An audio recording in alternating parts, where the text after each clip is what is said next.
नाजरीन, आप देख रहे हैं जे&के इनसाइट्स और मैं हूं सैयद मुशर्रफ शाह। पेशे खिदमत है भारत की खारजा पॉलिसी और पाकिस्तान का अक़वाम मुत्तहिदा में बढ़ता हुआ किरदार, इस पर एक तज्ज़िया।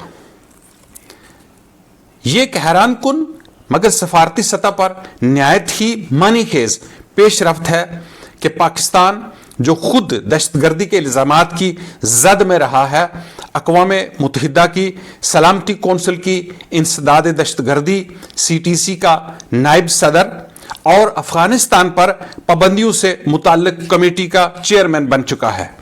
ये सूरत हाल न सिर्फ जनूबी एशिया के अमन और इस्तेहकाम के लिए एक चैलेंज है, बल्कि भारत की खारजा पॉलिसी में मौजूद संजीदा खामियों की भी निशानदेही करती है।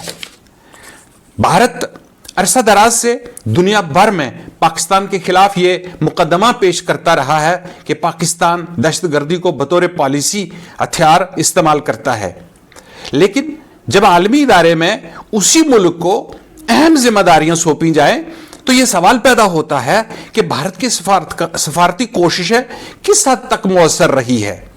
क्या भारत की खारजा पॉलिसी सिर्फ बयानात तक महदूद है? क्या हमने अक़वाम मुत्तहिदा और दिगर आलमी इदारों में अपनी मौजूदगी को मुअस्सर बनाने के लिए हिकमत अमली अपनाई, या फिर हमारी तवज्जो सिर्फ इलाकाई सियासत और दाखिली तनाज़ात तक महदूद रह गई है?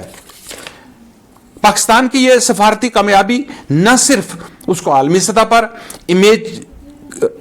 इमेज को बेहतर बनाती है, बल्कि भारत के इस बयानिए को भी जख्म पहुंचाती है कि पाकिस्तान एक गैर जिम्मेदार रियासत है।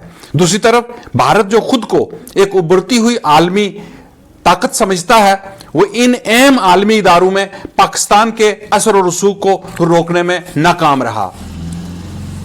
यह बात भी काबिल गौर है कि अफगानिस्तान पर पाबंदियों की कमेटी के सरबराही पाकिस्तान को सौंपना एक ऐसा मुल्क जिसका तालिबान के साथ तारीखी ताल्लुक रहा है, एक चुभता हुआ सफारती सवाल पैदा करता है। भारत ने अफगानिस्तान की तामीर नौ में अरबों डॉलर की सरमायाकारी की, तालीमी मंसूबे, अस्पताल और डैम तामीर किए, मगर आज पॉलिसी की गैर मुस्तकिल मिजाजी के सबब इसका असर और रसूख अफगानिस्तान के मामलात में न होने के बराबर है। भारत को इस हकीकत का इदराक करना होगा कि आलमी सफारतकारी सिर्फ तकारीर और फोरम्स पर मौजूदगी से नहीं चलती, बल्कि इसके लिए मुस्तकिल, जामिया और बाअसर सफारती हिकमत अमली की जरूरत होती है।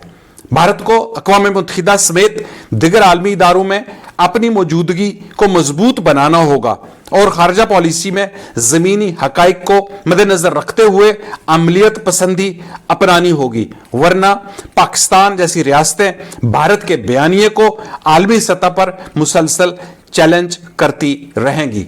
शुक्रिया।